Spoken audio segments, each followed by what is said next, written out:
মা আমি আসছি তাহলে। সাবধানে যাস, কিন্তু তাড়াতাড়ি চলে আসিস কিন্তু। হ্যাঁ হ্যাঁ ঠিক আছে ঠিক আছে ঠিক আছে। কি ব্যাপার সোনা, কোথায় যাচ্ছ? আমি তোমার ফ্রেন্ডের বাড়ি যাচ্ছি, ওর বার্থডে আছে তাই জন্য। মাকে তো বলেছিলাম, তুমি ছিলে না তাই তোমাকে বলা হয়নি। আচ্ছা, ফ্রেন্ডের বার্থডে, খুব ভালো কথা। তবে মা কোথায়? মা তো বসে আছে ওখানে। আচ্ছা চলো, মায়ের সঙ্গে কথা আছে, হ্যাঁ তারপরে তুমি যাবে। মাকে আচ্ছা। ডাকো। মা, ও মা। হ্যাঁ, কি হলো আবার? ও তুমি চলে এসেছো? হ্যাঁ গো, চলে এসেছি। কি হয়েছে সোনা? দেখো না মা, বাবা আর কি বলবে বলে নিয়ে চলে এলো।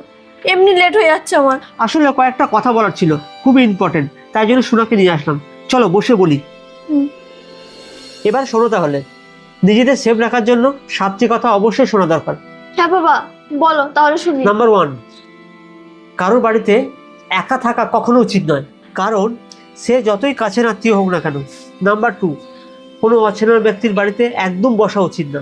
নাম্বার 3, কোনো অনুষ্ঠান বাড়িতে ঘুরতে গেলে 1 গ্লাস জল বা শরবত খাচ্ছ, কিছুটা খেতে খেতে রেখে দিলে পরে ভুলেও ওই জল বা শরবতটা কখনো খাবে না, কারণ যে কেউ ওই গ্লাসে কোনো কিছু মিশিয়ে দিতে পারে, আর ওটা যদি ভুলেও খেয়ে ফেলো তাহলে একটা দুর্ঘটনা ঘটতে পারে। নাম্বার 4, কোনো অচেনা ব্যক্তি তোমাকে যদি কোনো উপহার দেয়, উপহারটি কখনো গ্রহণ করবে না।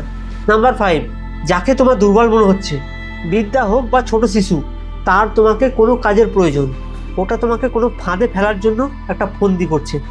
এই দিক থেকে এড়িয়ে যাওয়াটাই সঠিক সিদ্ধান্ত বলে মনে হয়। নাম্বার 6, হয়তো তোমার কোনো প্রিয় বান্ধবী কোনো ছেলে বন্ধুর সঙ্গে আছে, তুমি জানো সেই ছেলেটা ভালো না, ভুলেও তার সঙ্গে মিশবে না বা তার সঙ্গে দূরে থাকাটাই চেষ্টা করবে।